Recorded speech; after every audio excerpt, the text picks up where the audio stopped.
कोई भी पेशेंट हो, वो जैसे ही उसको पता चलता है कि मेरे को जो बीमारी हुई है अब वो ठीक नहीं होने वाली असाध्य है, वो ठीक नहीं है ना, होगी। तो वो हम यही बोलते हैं ना, हे भगवान इससे अच्छा तो मुझे मार देता। This is a very common thing जो हमारे मुंह से निकलता है। जी जी जी। बट अब वो हमारे हाथ में नहीं है। तो I think providing comfort to the patient of any chronic illness is a part of palliative care. Breakthrough pain is even more difficult to handle. जी जी जी। So it is a constant fight which doctors have with the government organizations. कि भाई हमें जहाँ पर हम treatment कर रहे हैं, डेली की ओपीडी में हम 100 मरीज देख रहे हैं, तो हमें उतनी क्वांटिटी मॉर्फिन, हमने रिकॉर्ड भी मेंटेन किया हुआ है, आपको प्रिस्क्रिप्शन भी दे रहे हैं, फॉर्म भी फिल कर रहे हैं, तो आप हमें एटलीस्ट अवेलेबिलिटी तो फ्री कराओ। हाँ, पैलिएटिव केयर स्टार्ट जरूर कैंसर के साथ हुई थी, बट नाउ कोई भी क्रॉनिक इलनेस, कोई लिवर डिजीज है किसी को, कोई किडनी का डिजीज है जो कि विद टाइम प्रोग्रेस करने वाला है, किसी को डिमेंशिया है, ठीक है, किसी को कोई न्यूरो सेंसरी डिसऑर्डर है, पार्किंसोनिज्म है which is worsening day by day.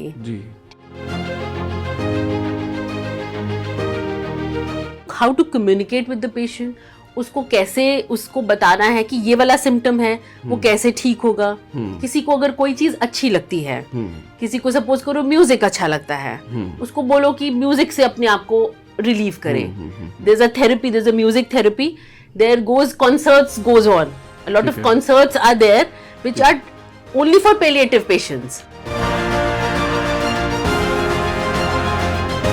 ठीक है, हमें पता है डोज कैसे टाइट्रेट करनी है, कैसे पेशेंट को देना है, लेकिन अवेलेबिलिटी वो सबसे बड़ा इशू है। उसमें एडमिनिस्ट्रेटिव जो चीज़ें चाहिए, उन चीज़ों को सिर्फ कॉलेज हैंडल कर सकता है या ड्रग कंट्रोलर्स हैंडल कर सकते हैं। वो जो उन्होंने लॉलीपॉप लॉन्च किया था, दैट इज टू एक्सपेंसिव। अच्छा, पैचेस आर सो कॉस्टली, तो उनमें आई थिंक वो सब्सिडी भी मिलना चाहिए। ठीक है। अब वो मॉर्फिन की टैबलेट आई थिंक कितने की आती है, 2 रुपए की आती है। Morphine is the cheapest, but available ही नहीं है।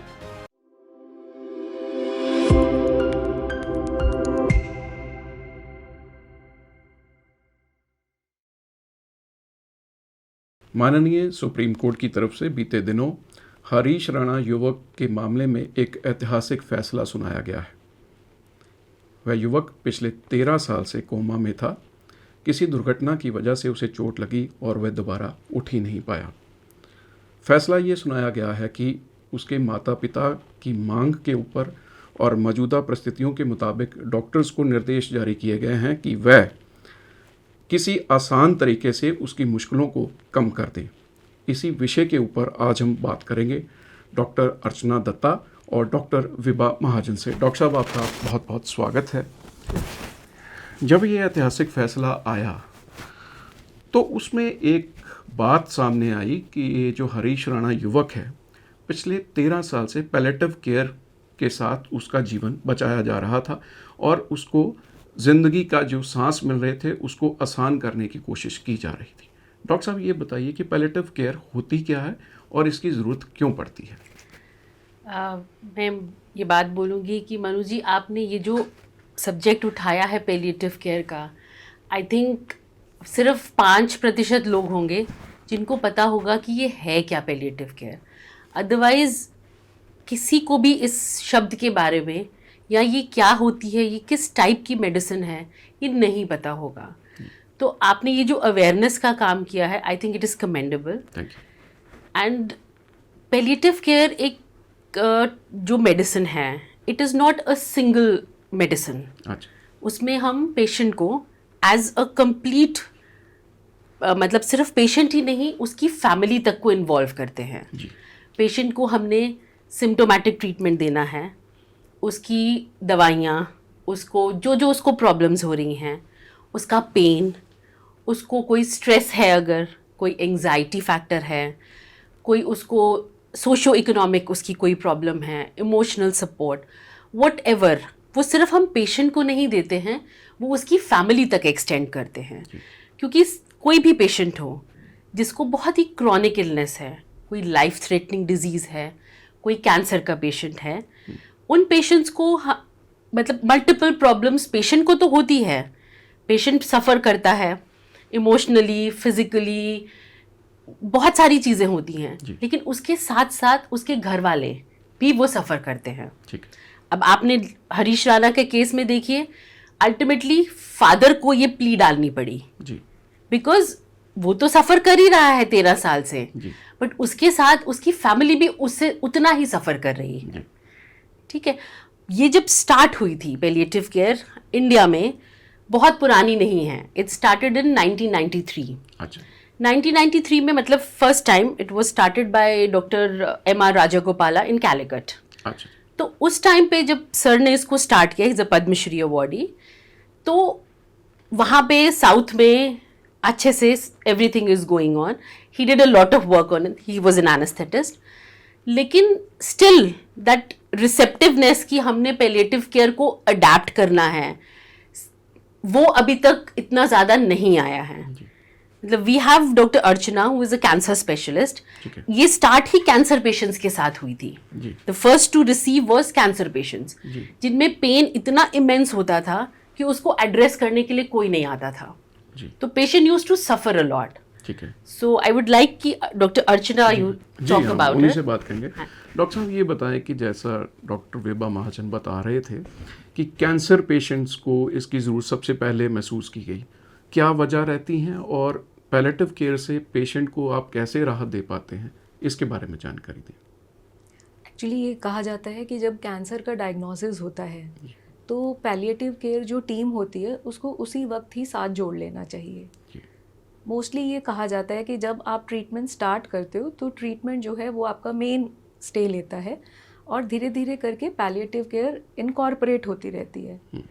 एक टाइम ऐसा आता है कैंसर के अंदर जबकि लेट स्टेजेस में, क्योंकि इंडिया में ज़्यादातर कैंसर लेट स्टेजेस में, 4th स्टेज में डायग्नोज होते हैं, तो उस समय जब वो लेटर स्टेजेस में हमारे पास ट्रीटमेंट पॉसिबिलिटीज़ नहीं होती हैं, despite giving all treatment disease जो है वो बढ़ती जाती है, तो डॉक्टर डिसाइड करते हैं कि अब बस हम और कोई ट्रीटमेंट, कीमोथेरेपी या किसी तरीके का सर्जिकल इंटरवेंशन नहीं करेंगे, and they send the patient totally for palliative care, और पैलिएटिव केयर का रोल उसमें बढ़ जाता है। लेकिन सिखाया यही जाता है कि जैसे डायग्नोसिस हो ऐसी किसी बीमारी का जो कि हमें पता है कि may be in later stages it may be not curable और बढ़े, पेशेंट की एगनी बढ़े, तो ऐसे केसेस में पैलिएटिव केयर की टीम को इनकॉर्पोरेट अर्ली स्टेजेस में करो, ताकि लेटर जो है पैलिएटिव केयर टीम, फैमिली और पेशेंट आपस में अच्छे से जुड़े हुए हों, और शुरू से ही उनको बताया जाए कि आगे जाके आपको ये चीज़ों की ज़रूरत पड़ सकती है। जैसे अब कोर्ट ने भी बोला कि पेशेंट अपनी विल में लिख सकता है कि मुझे सपोर्टिव सिस्टम चाहिए कि नहीं चाहिए। जिन पेशेंट्स को पता होता है, एजुकेटेड होते हैं, उनके साथ डिस्कशन किया जाता है कि अगर ऐसी कोई स्टेज आती है जिसमें हमें लग रहा है कि हम आपका ट्रीटमेंट नहीं कर पा रहे और आपकी एगनी बढ़ रही है, क्या आप चाहोगे कि आपको कोई वेंटिलेटरी सपोर्ट सिस्टम दिया जाए, आईसीयू में रखा जाए? अगर पेशेंट कहता है कि नहीं, मैं नहीं चाहता, I want to spend the last days of my life with my family members, not in an ICU, तो that is easier both for the family as well as for the doctor to take decision. Okay, ठीक है। तो doctor साहब, जैसे palliative care आपने बताया कि doctor साहब ने कि जब डायग्नोज हो तभी शुरू हो जाना चाहिए, पैलिएटिव केयर में आप करते क्या क्या हैं? देखो, उसके अगर हम देखें, there are 4 pillars of palliative care. हमने पेशेंट की फिजिकल ट्रीटमेंट करी, उसकी फिजिकल में आ गया, आप किसी पेशेंट को सपोज करो कोई कैंसर डायग्नोज हुआ है, कीमोथेरेपी चल रही है, कीमोथेरेपी ड्रग्स की अपनी प्रॉब्लम्स हैं, किसी को नोजिया होता है, किसी को वॉमिटिंग, कॉन्स्टिपेशन, किसी की सर्जरी हुई है, सर्जरी की अपनी प्रॉब्लम्स हैं। तो कोई हार्ट का पेशेंट है जो नॉट क्योर, क्रॉनिक इलनेस है, उसके जो सिम्टम्स हैं, तो उस केस में हमने जो एक डॉक्टर इन्वॉल्व होगा, एक वो टीम का पार्ट हो गया, हम तो हैं ही हैं जो हैं, ठीक है। उसके बाद पेशेंट को नेक्स्ट आती है उसकी इमोशनल सपोर्ट, उसको एंजाइटी होता है। द मोमेंट किसी को ये पता चले कि आज उसको बीमारी हुई है, ये उसके साथ नहीं छोड़ने वाली है, it is going to stay with the patient, तो ऑब्वियसली उसकी एंजाइटी, फियर, मेरे साथ ही क्यों हुआ, तो वो चीज़ों को भी हमको ट्रीट करना पड़ता है। बहुत सारे केसेस में सोशो इकोनॉमिक कॉज होता है, ठीक है, किसी के पास इतने फाइनेंसेस नहीं होते हैं, कोई गरीब है, तो वो गाइडिंग फैक्टर कि वो कैसे हम किसी एनजीओ को इन्वॉल्व करें, कोई सोशल ग्रुप को इन्वॉल्व करें। और इसका बहुत इंपॉर्टेंट एस्पेक्ट है स्पिरिचुअल। अच्छा जी। मतलब I think any human being, जब से हम पैदा होते हैं और जब से हम मरते हैं, हमारी स्पिरिचुअलिटी हमारा साथ नहीं छोड़ती है। नहीं छोड़ती। इंडिया में तो इंडिया में बिल्कुल नहीं छोड़ती है। The day the child is born till the day we die, ठीक है, हमारा मतलब any religion, irrespective of religion, हम अपनी उसको मानते हैं। आई थिंक वो जो स्पिरिचुअलिटी जो हमारे साथ चलती है, वो इसका बहुत इंपॉर्टेंट एस्पेक्ट है। उसके लिए you can involve spiritual people along with you, meditation, जो भी किसी का रिलीजन है। तो आपको एक डॉक्टर है जो ट्रीटिंग है, एक पैलिएटिव फिजिशियन है, nursing support is very important. बिना नर्सेस के you can not progress with the palliative care. ठीक है। Then there are people who voluntarily come and do it, and then you have to involve the family. So it's a very comprehensive care जिसमें कि हमको सबको आपस में involve करना पड़ता है। A single person cannot do it. जी जी। डॉक्टर साहब, जैसे आप ऑन्कोलॉजी में एक्सपर्ट हैं, जिस दिन किसी पेशेंट को ये कहा जाता है कि you are suffering from cancer, मेरे ख्याल में दुनिया में सबसे शॉकिंग इन्फॉर्मेशन यही होती है, और उसी दिन से ये मान लिया जाता है कि शायद अब ये नहीं बचेगा। आपने देखा होगा कि मेंटली, फिज़िकली लोग, मरीज़ परेशान हो जाते हैं। आप क्या मानते हैं कि जो जिस तरह से डॉक्टर साहब बता रहे थे कि चारों तरफा जो चौतरफा सपोर्ट सिस्टम है, वो मरीज़ की डेथ को या जब बीमारी उसको निगल जाती है, उस रास्ते को आसान कर देती है? देखिए, सबसे पहले तो ये है कि जब हम डायग्नोसिस बताते हैं जी, तो इसके लिए भी एक हमारी ट्रेनिंग होती है जिसको कहते हैं breaking the bad news. Okay. हमें सिखाया जाता है कि आपने इसको कैसे फैमिली तक पहुंचाना है, इस न्यूज़ को, और पेशेंट के साथ डिस्कस करना है। जी। कितनी बार ऐसा होता है ओपीडी में पेशेंट्स के अटेंडेंट्स के साथ पहले हम बात करते हैं जी। और हम ये न्यूज़ उनको पहले बताते हैं, और कई बार वो हमें कह देते हैं कि आप पेशेंट को ये मत डिस्क्लोज करें। ओके। कि पेशेंट जो है, जितना हौसला उसमें है, अभी वो बिल्कुल ठीक है, फिट है, वो अपना हौसला उसका टूट जाएगा। इस केस में तभी हमें पैलिएटिव केयर को स्टार्टिंग में ही इन्वॉल्व करना चाहिए, बिकॉज फिर जो टीम है धीरे धीरे करके फैमिली को भी सेंसिटाइज करती है, पेशेंट को भी सेंसिटाइजेशन होती है। जब पेशेंट का ट्रीटमेंट चलता है, अगर तो सर्जरी हो तो चलो ठीक है, मोस्ट ऑफ द पेशेंट्स जब कीमोथेरेपी लेते हैं तो पेशेंट को एहसास हो ही जाता है कि ये मेरी जो बीमारी है वो कुछ ना कुछ, बाल झड़ते हैं, कुछ और आसपास के पेशेंट्स होते हैं।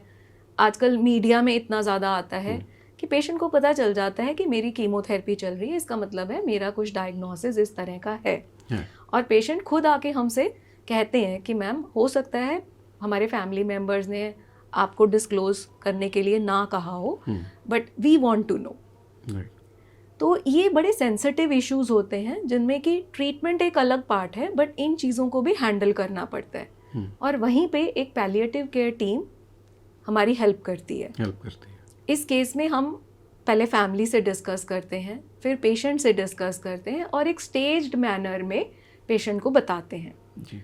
आजकल जो कैंसर का ट्रीटमेंट है, आजकल जो कैंसर के लिए अवेयरनेस है, जल्दी पकड़ में आ रहा है, पहली दूसरी स्टेज में आ रहा है, treatment possibilities, targeted therapies, immunotherapy, इतना कुछ है कि हम पेशेंट को बता देते हैं कि ऐसा कोई वो नहीं है कि 6 months is the only time period for you. ठीक है, देयर आर मेनी डिजीजेस जिसमें लॉन्ग फॉलोअप पे भी पेशेंट्स हमारे पास हैं। इसमें हमारी सबसे ज़्यादा हेल्प करते हैं हमारे पुराने पेशेंट्स, जो कि एज वॉलंटियर्स हमारी ओपीडीज में काम करते हैं, रोल मॉडल बनते हैं, बताते हैं पेशेंट्स को, ये देखो हम 10 साल से हमारा ट्रीटमेंट हो गया, अब हम फॉलोअप पे चल रहे हैं, हम ठीक हैं। उससे पेशेंट्स को इसमें काफ़ी तसल्ली मिलती है, हौसला मिलता है। But it is all case to case. I won't say every diagnosis doesn't have the same prognosis. तो उस केस में केस टू केस बेसिस पे it is the doctor who decides कि ये पेशेंट को अर्ली पैलिएटिव केयर की requirement हो सकती है, इस पेशेंट को डिलेड पैलिएटिव केयर की रिक्वायरमेंट होगी. इसीलिए अपफ्रंट ही हम टीम को इन्वॉल्व करने की कोशिश करते हैं. एंड यस, आप देखो एक ओपीडी में डॉक्टर के पास टाइम होगा, एक पेशेंट के साथ वो 15-20 मिनट आधा घंटा स्पेंड कर सकता है. जी. लेकिन स्टिल पेशेंट के माइंड में बहुत सारे क्वेश्चंस होते हैं जो अनआंसर्ड रह जाते हैं. कई बार वो बाहर जाता है, उसको फिर कोई क्वेश्चन दिमाग में आता है, वो फिर उसको क्लैरिफाई करना चाहता है. इस केस में जैसा कि आपको बताया मैडम ने कि 4 पिलर्स जो हैं वो हमारी सपोर्ट करते हैं. ठीक है. जिसमें कि स्पेशली स्पिरिचुअली पेशेंट को अपलिफ्ट रखना भी बहुत ज़रूरी होता है. पेशेंट को उसमें बहुत सोलेस मिलता है. नर्सिंग स्टाफ सबसे इम्पॉर्टेंट पिलर है. जी. एक नर्स जितना टाइम पेशेंट के साथ स्पेंड करती है, कोई भी उतना टाइम नहीं स्पेंड करता. जी.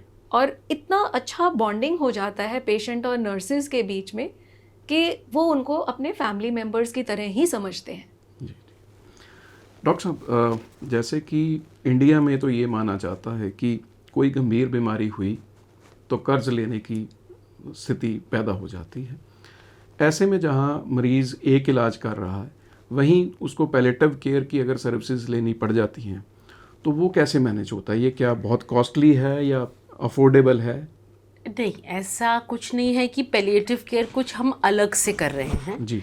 इट इज़ वो जो हमारी नॉर्मल प्रोसेस चल रहा है उसी में ही इंटीग्रेटेड होता है. अच्छा. ऐसा कुछ नहीं है कि पैलिएटिव केयर के लिए हमको जो नर्स मतलब वो डेडिकेटेड होती है उनको अलग से ट्रेनिंग दी जाती है. सो जहाँ जिस हॉस्पिटल में पैलिएटिव केयर डिपार्टमेंट चलता है वहाँ पर नर्सिंग जो होती है वो अलग से कुछ बेड्स अलॉटेड होते हैं कि these beds are for palliative patients. Okay. So उस बेड की जो केयर टेकर होगी वो वैसी वाली नर्स होगी. सो एक्स्ट्रा कुछ कॉस्ट नहीं करता है. अच्छा. और मोर ओवर इन केसेस में there are lot many voluntary organisations who do it just for the matlab social work, you can say. There's a Can Support. Okay. Can Support is a organization which provides home care. Okay. Because home care is a very important aspect of palliative care. ठीक है. अब कोई आपने affordability की बात करी. जी. अब patient hospital afford नहीं कर सकता है. जी. तो there will be a team who will come to your home. अच्छा. And they will provide you whatever support is required. ठीक है. जो भी पेशेंट की every problem के लिए हॉस्पिटल आने की ज़रूरत नहीं है. अब इसी केस में देखो 13 साल उन्होंने घर पे ही ट्रीटमेंट किया. बिल्कुल. बीच में ऑफ एंड ऑन ज़रूरत पड़ी होगी, लेकिन ऐसी टीम्स होती हैं. और जैसे डॉक्टर अर्चना ने अभी बोला कि जो कैंसर सर्वाइवर्स होते हैं वही हेल्प करते हैं. ये जो कैन सपोर्ट टीम है it was started by a cancer survivor. अच्छा जी. She was the one who started it. ठीक है. तो आई थिंक वो था ना only the where no where the shoe pinches.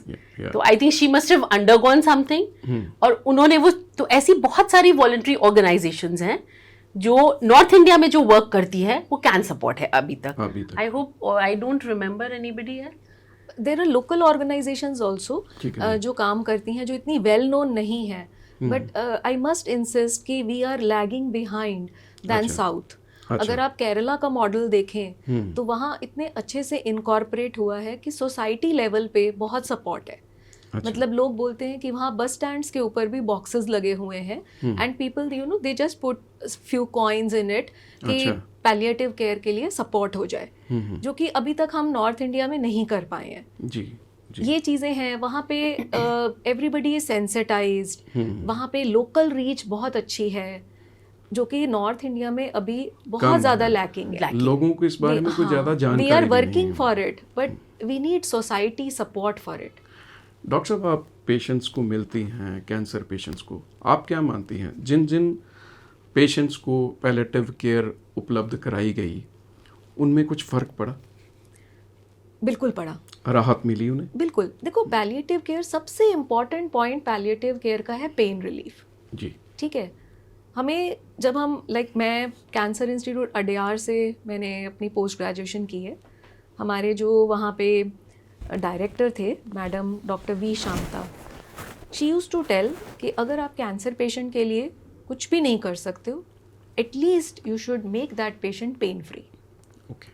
आपका सबसे इम्पॉर्टेंट जो ट्रीटमेंट गोल होना चाहिए वो होना चाहिए कि पेशेंट को पेन नहीं होनी चाहिए, and that is the most important step in palliative care. दिक्कत हमें वहाँ आती है कि पेन के लिए हमें ड्रग्स चाहिए होते हैं जिनको कहते हैं ओपियोइड्स, ठीक है, जिसमें आती है tramadol, morphine, गाबापेंटीन।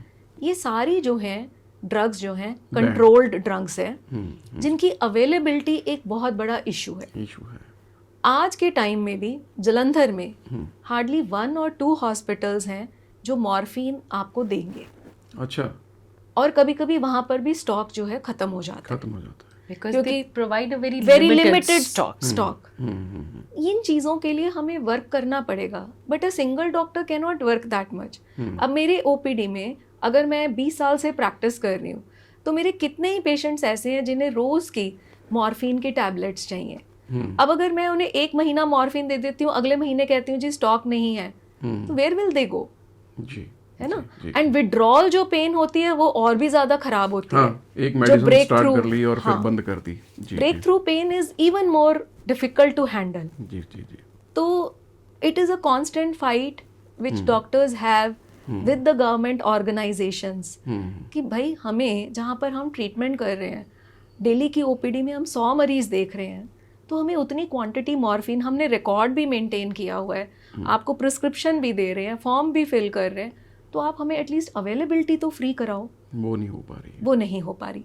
Morphine is one drug which is considered to be a cheaper option. There are other things also, जैसे कि पैचेस हैं जिसमें कि स्किन के थ्रू अब्जॉर्ब होती है, दे आर वेरी कॉस्टली। अच्छा जी। है ना, it may range somewhere from 500 to 900 rupees per patch, which will work only for 72 hours. Okay, ठीक है, उसके बाद उसको change, everybody can not afford that. Morphine ऐसी ड्रग है जो अफोर्ड कर सकते हैं, बट अवेलेबिलिटी नहीं। डॉक्टर साहब, जैसे आप टैगोर हार्ट केयर में अपनी सेवाएं दे रही हैं, आपने क्या देखा कि कैंसर के अलावा अन्य और बीमारियां भी हैं जिनमें पैलिएटिव केयर की जरूरत पड़ती है? हाँ, पैलिएटिव केयर स्टार्ट जरूर कैंसर के साथ हुई थी, बट नाउ कोई भी क्रॉनिक इलनेस, कोई लिवर डिजीज है किसी को, कोई किडनी का डिजीज है जो कि विद टाइम प्रोग्रेस करने वाला है, किसी को डिमेंशिया है, ठीक है, किसी को कोई न्यूरो सेंसरी डिसऑर्डर है, पार्किंसोनिज्म है which is worsening day by day, ठीक है, these are the and many more conditions. आप है ना, किसी को लंग में सीओपीडी है जो कि ऑक्सीजन डिपेंडेंट है पेशेंट, कि बिना ऑक्सीजन की वो नहीं सरवाइव कर सकता, ये और ऐसी, और आई think they must be a long list. HIV patients हैं ना, दैट्स द वेरी मेजर, एक तो टैबू अटैच्ड होता है उनके साथ, तो ये पेशेंट्स ऐसे हैं जिनको भी पैलिएटिव केयर दी जा सकती है, ठीक है, बट वही है ना, लैक ऑफ अवेयरनेस। किसी को ये पता ही नहीं होगा, वो जाएगा डॉक्टर के पास, डॉक्टर उसे बोलेगा ये दवाई खा लो आप ठीक हो जाओ। The patient wants to talk to somebody, so हमारे उसमें communication is a very important aspect, ठीक है, इसीलिए हमको ये कम्युनिकेशन स्किल सिखाया जाता है कि हाउ टू, मैम ने बताया ना अभी कि वो how to break the news, that is also a part of communication skill. So that too how to communicate with the patient, उसको कैसे उसको बताना है कि ये वाला सिम्टम है, वो कैसे ठीक होगा। किसी को अगर कोई चीज अच्छी लगती है, किसी को सपोज करो म्यूजिक अच्छा लगता है, उसको बोलो कि म्यूजिक से अपने आप को रिलीव करे। There is a therapy, there is a music therapy, there goes concerts goes on, a lot of concerts are there which are only for palliative patients। अच्छा जी, हाँ जी, ये चलते हैं, and I think Shankar Mahadevan is the one who does it। अच्छा जी, yes, तो वो he organizes concerts for such people, and we also had an access in between to join that concert।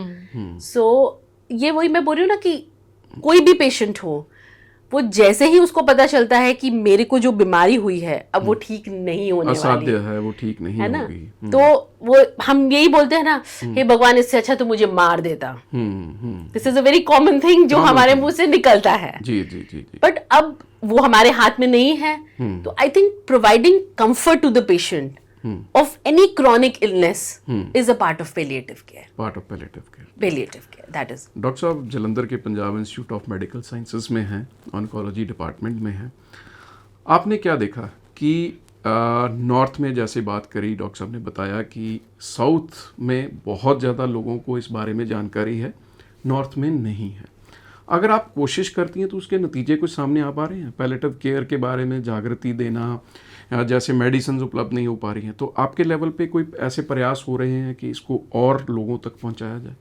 देखिए, प्रयास तो ऐसे है कि अब जैसे मैंने है पैलिएटिव केयर्स में मैंने अपनी डिग्री ख़त्म करने के बाद पैलिएटिव केयर में स्पेशली कोर्स किया, ताकि हम जो है ये ओपियोइड मेडिसिन जो हैं उसके लिए हमें एलिजिबिलिटी हो और हम लिख सकें। मैडम ने कोर्स किया, ऐसे ही हमारे पास एक डॉक्टर और है मेडिसिन में जिन्होंने इस चीज़ का कोर्स किया, and we can write opioids. ठीक है, हमें पता है डोज कैसे टाइट्रेट करनी है, कैसे पेशेंट को देना है, लेकिन अवेलेबिलिटी वो सबसे बड़ा इशू है।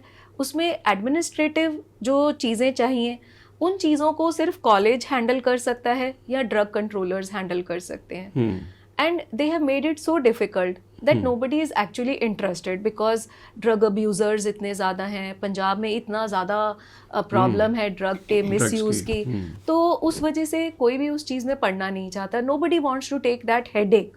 बट सी, एक डॉक्टर हमेशा चाहता है कि उसके पेशेंट को अवेलेबिलिटी मिले, उसके पेशेंट को जो है सपोर्ट मिले, and doctor always tries his और हर लेवल बेस्ट कि वो किसी तरीके से। हमने खुद ही अपना एक ग्रुप बनाया हुआ है जिसमें मेरे पास ख़त्म होती है तो मैं अपने लुधियाना वाले कोलीग से, चंडीगढ़ वाले कोलीग से कांटेक्ट करती हूँ कि भाई आपके पास अवेलेबल है क्या, आप लिख सकते हो। कई बार कैंसर पेशेंट्स या कोई क्रॉनिक डिजीज़ के पेशेंट्स हैं जिनको आप ट्रैवल नहीं करा सकते हो, हम उन्हें कहते हैं कि ठीक है, हम आपको टेली कंसल्टेशन से पेशेंट को देख के हम लिख के दे देंगे। We are there to help out, but drug की अवेलेबिलिटी जो है वो सरकार करा सकती है। दूसरी बात, जब आप किसी फैमिली को ये बोलते हो कि बस अब ट्रीटमेंट नहीं है, अब सिर्फ हमने एंड ऑफ लाइफ केयर करनी है जी, तो फैमिली भी स्पेंड नहीं करना चाहती।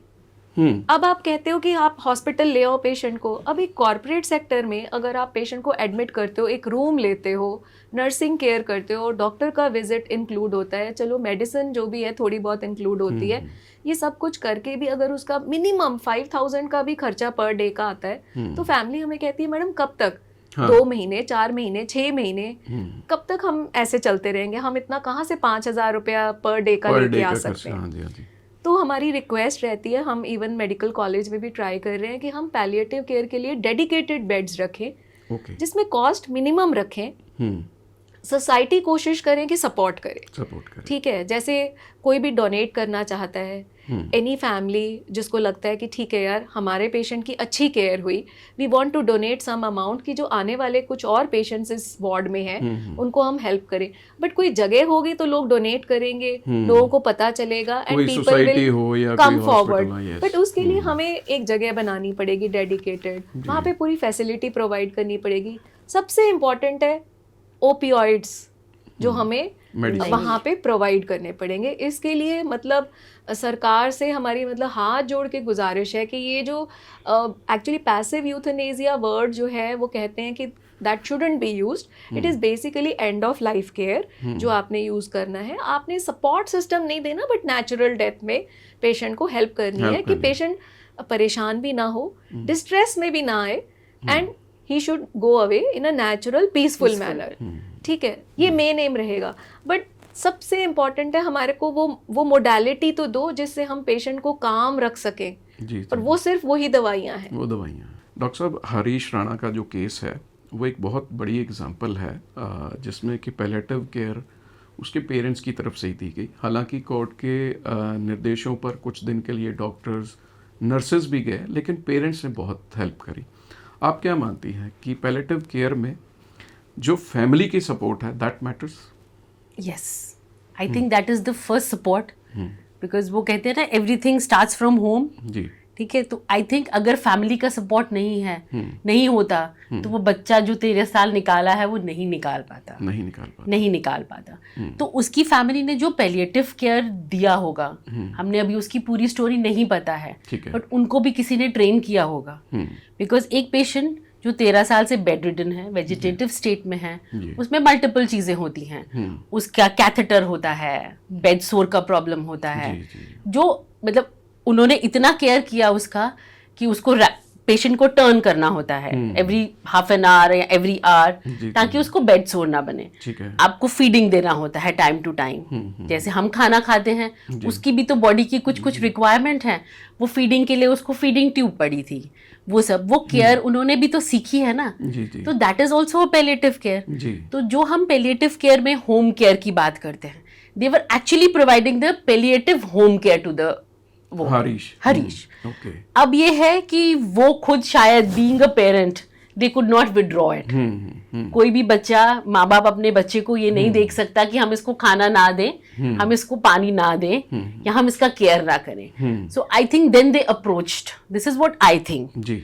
अभी हमको पूरी स्टोरी, वो कितने साल उन्होंने कैसे किया, वो कितनी बार हॉस्पिटलाइज हुआ, ये वो हमको नहीं पता है। बट अब उन्होंने वो काम जो पेरेंट्स नहीं कर सकते थे, they wanted a help in that. So now, जैसा कि मैम ने बोला, now it is and of life palliative care. ठीक ठीक ठीक। अभी तक तो उसकी लाइफ चल रही थी, कहीं पे साइंस ऑफ ये नहीं था कि the death will come, because his organs were functioning. ठीक है।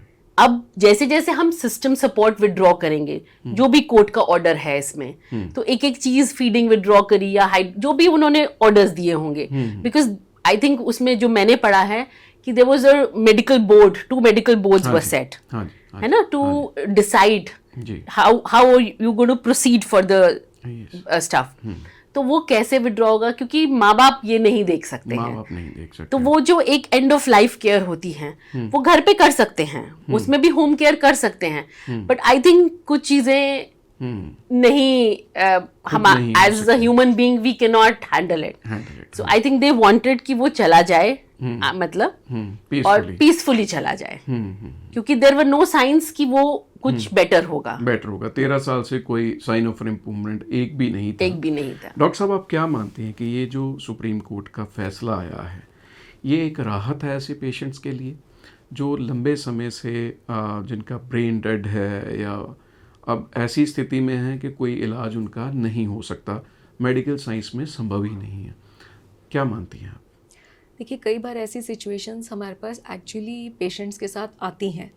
पेशेंट्स के अटेंडेंट्स हमारे पास आके पूछते हैं कि भाई आपने ये सपोर्ट सिस्टम लगाया हुआ है, क्या आप इसको विड्रॉ कर सकते हो? इससे पहले हम लीगली उसको विड्रॉ नहीं कर पाते थे। हमें होता था अगर पेशेंट हॉस्पिटल में है, हमारे पास है, तो हम उसको सपोर्ट करेंगे। बट अब इस फैसले के बाद हमारे पास ये ऑप्शन है कि अगर या तो पेशेंट ने अपने विल में लिखा हुआ है, या उसका जो फर्स्ट गार्डियन है पेशेंट का, अगर वो हमें कह देता है, तो हम एक मेडिकल बोर्ड एस्टैब्लिश करके, फर्स्ट मेडिकल बोर्ड वो होगा जिसमें कि पेशेंट का फिजिशियन और उससे रिलेटेड, बीमारी से रिलेटेड 2 डॉक्टर्स और होंगे जिनका 5 ईयर्स से ज़्यादा एक्सपीरियंस रहा होगा। वो एग्जामिन करेंगे, सारी रिपोर्ट्स देखेंगे।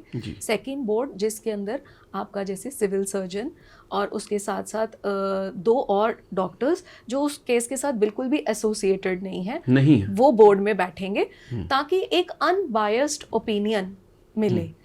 6 डॉक्टर्स की एक तरीके से ओपिनियन रहेगी। और अगर सबको ये लगता है कि फर्दर कोई भी इंटरवेंशन इसमें हेल्प आउट नहीं कर सकती है, तो we can go in for now this type of end of life care, जिसमें फैमिली कहती है कि देखो, हम ये नहीं चाहते कि हमारा patient and of life care में किसी तरीके का उसको कोई तड़फन हो, वो सांस के लिए लड़े, ऐसी नहीं हम देखना चाहते। पीसफुल। तो उस पीसफुल के लिए डॉक्टर्स जो है हेल्प आउट करेंगे। दे विल गिव मेडिकेशन, जिसमें पेशेंट जो है, हमें गाइडलाइंस हैं कि आपने इतने मिलीग्राम पर केजी बॉडी वेट के हिसाब से पेशेंट को सेडेशन देनी है, जो इतनी ज़्यादा भी नहीं होगी कि पेशेंट को जो है कोई नुकसान करेगी, बट पेशेंट को वो सेडेट रखेगी। क्योंकि जब आप विड्रॉ करेंगे सपोर्ट, तो हो सकता है स्ट्रगल रहे पेशेंट की, और जब वो स्ट्रगल वाला फेज होता है, वो फैमिली के लिए देखना बहुत मुश्किल होता है। जी। तो वो जो स्ट्रगल वाला फेज है, वो पेशेंट का सबसे पीसफुल रहना चाहिए,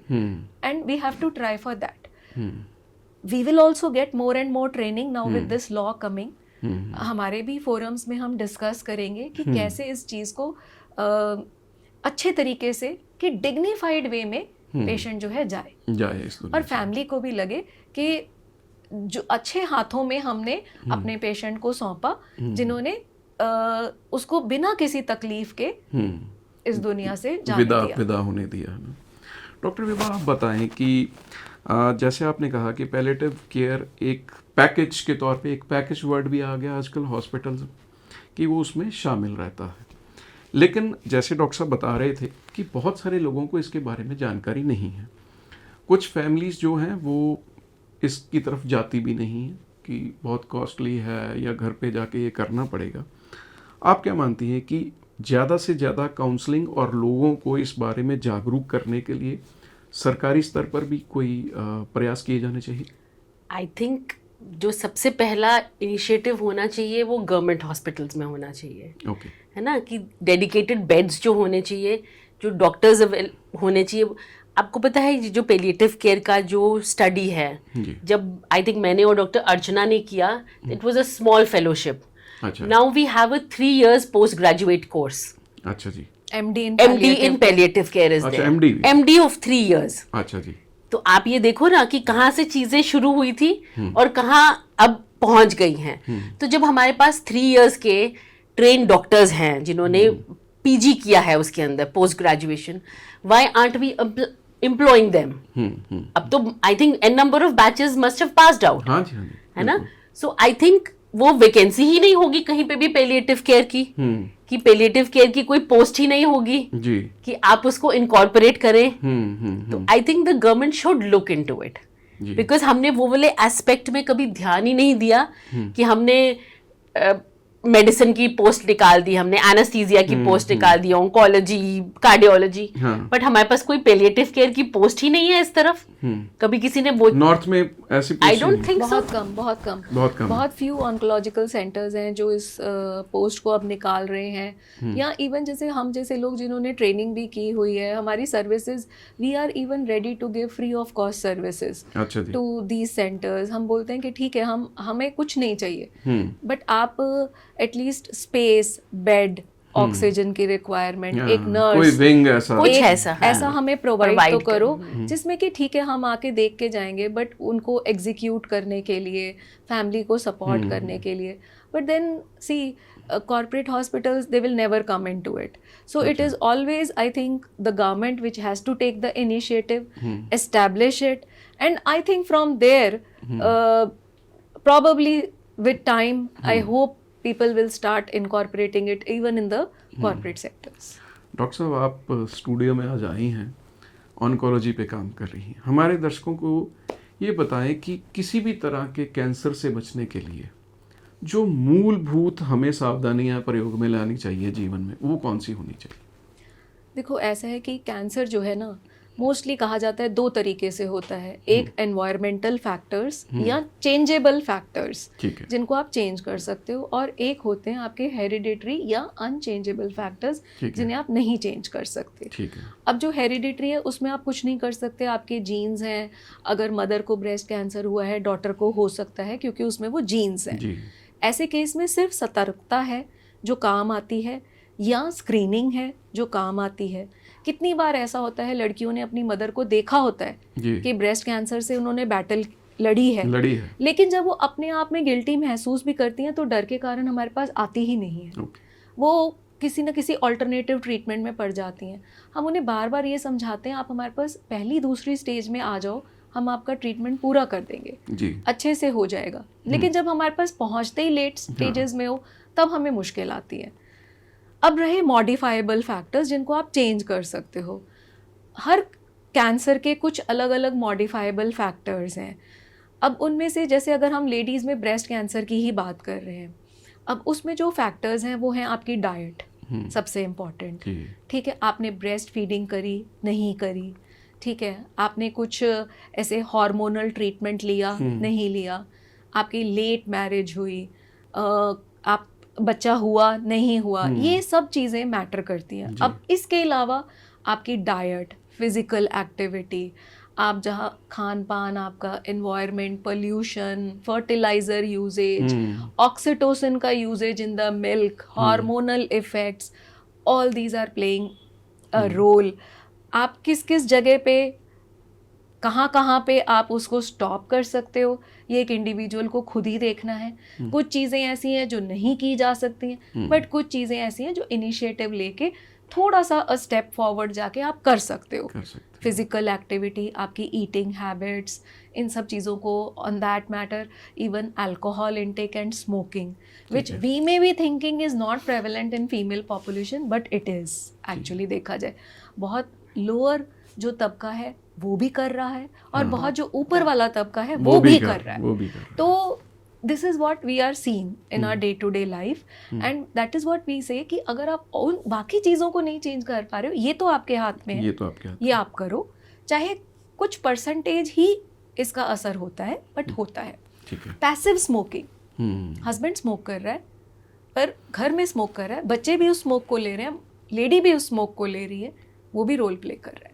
जहाँ पे आप अपना एक एफर्ट डाल सकते हो in reducing this pollution, in incorporating physical activity, just go a step forward and do it.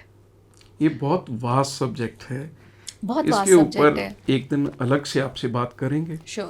तो आज जो हमने हरीश राणा के विषय को लेके आप बातचीत करी आपने हमारे साथ, आप क्या मानती हैं डॉक्टर विभा कि एक तो विदा हो जाएगा कुछ दिन में, जब विड्रॉ कर लिया या जो भी है, लेकिन आप ये मानती हैं कि अगर पैलिएटिव केयर मैंडेटरी कर दी जाए हर सरकारी और प्राइवेट हॉस्पिटल में, तो ये एटलीस्ट एग्जिट इस दुनिया से लोगों की, मरीज़ों की जो गंभीर बीमारियों से या दुर्घटनाओं से जूझने के बाद लड़ाई लड़ रहे थे, उनका इस दुनिया से विदा होना थोड़ा आसान हो जाएगा। बहुत अच्छी बात बोली आपने कि अगर ये मैंडेटरी कर दी जाए। आज लोगों को ये वर्ड पहली बार सुनाई दिया होगा दैट केस की वजह से, बिल्कुल, जो पूरी सब लोग ये एंड ऑफ लाइफ केयर क्या है, वो ये सब चीजें सुनने के बाद एटलीस्ट वो एक बार सोचेंगे।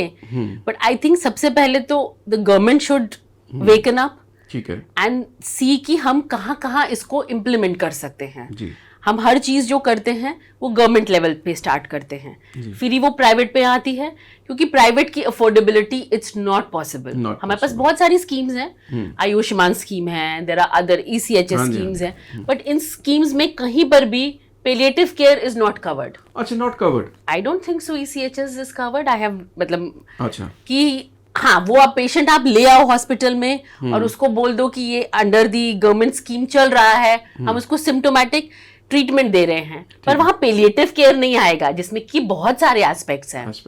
हाँ, ठीक है ना, एक होलिस्टिक केयर की रिक्वायरमेंट है, और सबसे इम्पोर्टेंट वही है। इस वक्त जलंधर में आज की डेट में भी आप मुझे पूछो कि मैम पैलिएटिव केयर कहाँ पे चल रही है, तो मतलब आई हैव टू थिंक कि क्या मैं पैलिएटिव केयर कहाँ पे मैं आपको भेजूं, कि जहाँ पैलिएटिव केयर जो है अच्छे तरीके से हम जो है इनकॉर्पोरेट कर पा रहे हैं। जी। हमने कितनी बार सोचा मोबाइल वैन्स के बारे में कि हम जो पेशेंट्स आ नहीं सकते उनके घर पे भी विजिट करने को तैयार हैं। कितने चैरिटेबल इंस्टीट्यूट्स के साथ भी बात करके देखी, लेकिन सब वहीं पे आके रुक जाते हैं कि पहले हमारे पास अवेलेबिलिटी तो ड्रग्स की कराओ, ड्रग्स फंड्स, ठीक है ना, फंड्स की अवेलेबिलिटी हो, हमारे पास कोई नर्सिंग स्टाफ की अवेलेबिलिटी हो। आजकल नॉर्मल हॉस्पिटल्स में ही नर्सिंग स्टाफ की इतनी शॉर्टेज है, तो लोग बोलते हैं हम पैलिएटिव केयर तो मैम दूर की बात है, पहले जो ट्रीटेबल है उसको तो देख लें। नहीं हो पा रहा, मतलब हमारा तो ये भी इक्वल ही इम्पोर्टेंट है। उन फैमिली से पूछो जो इस फेज के थ्रू जा रहे हैं, for them it is such a necessity. कितनी बार ऐसा होता है, पीपल जस्ट आस्क, अब्रॉड आप जाइए, हॉस्पिस केयर है, पैलिएटिव केयर है, डेडिकेटेड है, होम केयर है ना, और कितनी ड्रग्स ऐसी हैं जो इस वक्त इंडिया में अवेलेबल ही नहीं है पैलिएटिव केयर के लिए। मतलब मॉर्फिन से 4 टाइम्स मोर पोटेंट ड्रग जो है अब्रॉड में अवेलेबल है। वहाँ पे कितनी तरह के मुंह में रखने वाली लॉजेंजेस, लॉलीपॉप्स ऐसी अवेलेबल हैं जो कि पेन से रिलीफ देती हैं, वो सब इंडिया में नहीं है। और जो अवेलेबल भी हैं वो भी हमारे पास नहीं है या कॉस्टली है। वो जो उन्होंने लॉलीपॉप लॉन्च किया था, दैट इज टू एक्सपेंसिव। अच्छा, पैचेस आर सो कॉस्टली, तो उनमें आई थिंक वो सब्सिडी भी मिलना चाहिए। ठीक है। अब वो मॉर्फिन की टैबलेट आई थिंक कितने की आती है, 2 रुपए की आती है। Morphine is the cheapest, but available ही नहीं है, एंड नोबडी इज इंटरेस्टेड। क्यों? क्योंकि मतलब पूरे जलंधर में पूरे जलंधर में कोई एक स्टॉकिस्ट होगा जो मंगाता होगा, एंड ही सेज कि मैम हमें इतना पेपर वर्क करना पड़ता है उसके लिए कि हमें फाइनेंशियली ये वायबल ही नहीं लगता है। मैंने तो बहुत बार पेशेंट्स को अमृतसर से मंगवा के दी है। हाँ मैडम बता रहे हाँ, थे कि तो हम यही करते हैं हम। पर देखो हम तो अपने लेवल पे कर रहे हैं, पर अगर गवर्नमेंट हमें सपोर्ट प्रोवाइड करे तो we can do it in a much better way. Much better. और मतलब we would have been really happy had the Supreme Court said this also कि every hospital और every chronically और vegetative state patient को एक palliative care के साथ associate होना ही चाहिए और उसके बाद ही उसको हॉस्पिटल से डिस्चार्ज होना चाहिए, ताकि it becomes mandatory for the hospitals. अगर सरकार ये रूल निकालेगी तो ये मैंडेटरी कर देगी।